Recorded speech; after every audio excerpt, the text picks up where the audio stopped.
So this is how I view Alabama here in 2025. I think a lot of people think Alabama is down right now because last year they went 9-3. 9-3 in the Nick Saban era is like, oh my gosh, what happened?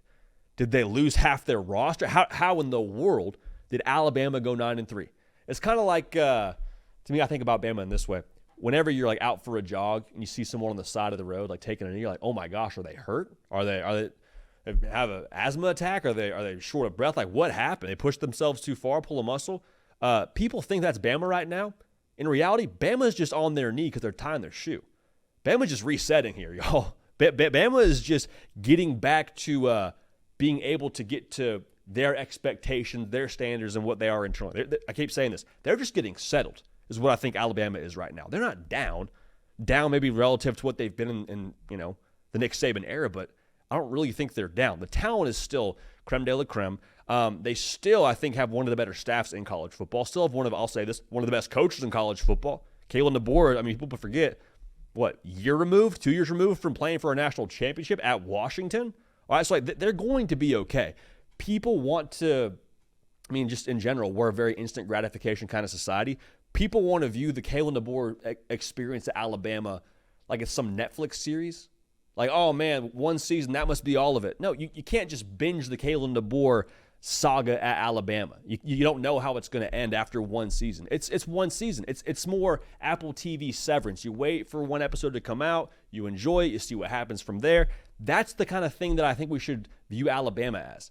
Like Alabama under Kalen DeBoer, they're nowhere near a finished product. Nowhere near what they're going to be here in 2 years, 3 years, and beyond. Like Kalen DeBoer, again, he's a good football coach, has proven he's a good recruiter.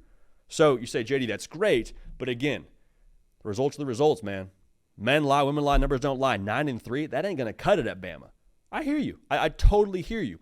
But wouldn't it make sense if you're going from one coach in Nick Saban who operates one way and Kalen DeBoer who operates another way, for it to take some time for them to totally get acclimated as a football team, whether it be the evening out of a roster with guys that are going to be there long-term and commit to Kalen DeBoer versus guys that were kind of hanging on because they committed to Saban and wanted to see what DeBoer was about. Like, whenever you switch bosses that have different styles, doesn't it take the office a second to kind of figure out how they're going to do things? Like, one guy's yelling at you whenever you miss an expense report. The other guy's bringing in donuts on Friday. You might do your job differently. It might take a second for everyone to totally figure out what the new normal is. And both are good coaches. It's just a matter of which gets the results that you want. Now, the tricky part for Bama is I think that there is the pivot away from Nick Saban, which is going to force, I think, a calibration of expectations because nobody's Nick Saban. Nobody's going to do what Nick Saban did. That's, I think, pretty safe to say.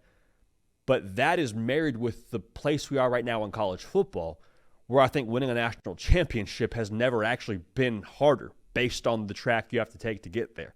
Have to win more games in the playoff, have to stay healthy longer, have to also, by the way, deal with portal, which is hurting your depth. You have to deal with NIL, which is causing more player mobility and guys leaving and coming and going and all that. Like, it's the most difficult time, I think, currently in college football to win a national title. And so at Alabama, when that's your standard, that's your expectation, I'm not saying you're wrong for having that expectation, but I do think we need to maybe understand that things are going to be different now than when they were when Nick Saban was here. Not saying you won't still win national championships, but if your expectation is if he doesn't win a national championship in the next 2 years, this guy's the worst, that's not the case. That's not fair, that's not true, and that's not actually, I think, a proper way to gauge Alabama. So to put a bow on this thing, the perception that Alabama's down, I don't see that at all. I think Kalen DeBoer is still getting his roster intact. I still think he is getting his culture intact, and I would expect Bama to be a much improved operation from 2024 to 2025. I think from 2025 and beyond, they're going to be great shape. Like, the future at Alabama is what Keelan Russell and whoever Kalen DeBoer attracts at quarterback. I'll sign up for that. That makes sense to me. I'm cool with that. Plus the recruiting apparatus that is the Alabama logo, plus Kalen DeBoer and that staff, plus Courtney Morgan. Like, okay, we can make that happen. In 2025, I am probably let me know you have a real dude at quarterback away from picking Alabama to be in the playoff. So we'll make that prediction when we get to August. That's the one thing I want to see. Reason why I feel that way, you had Jalen Milroe last year, who was great at times, but very inconsistent. When Jalen Milroe was on, Alabama was phenomenal. Alabama was one of the best teams in college football. Go check the first half of that Georgia game. When he wasn't, it was, it was very like stagnant, feels like even a kind word to use, but it was bad. Alabama was not a great football team when Jalen Milroe was not on his game. And you can say that for most places across college football, if the quarterback's off, the team's off, but like I really think now more than ever at Alabama, they will be quarterback driven. And that's okay. That's where college football is headed. But if you can tell me Ty Simpson's going to be a dude for us in 2025, okay, then you're probably going to be in that conversation to go win 10-plus games, be in the discussion for Atlanta, but definitely be in the college football playoff. You get Kalen DeBoer and that team in the playoff, all bets are off. So we'll see what happens there. But the perception Bama's down. Bama didn't pull a muscle. They're not running out of breath, not in bad shape. They're not falling off the face of the earth because Saban left, tying their shoe, recalibrating, getting settled. They're going to be just fine here in the future. Take that one to the bank. All right.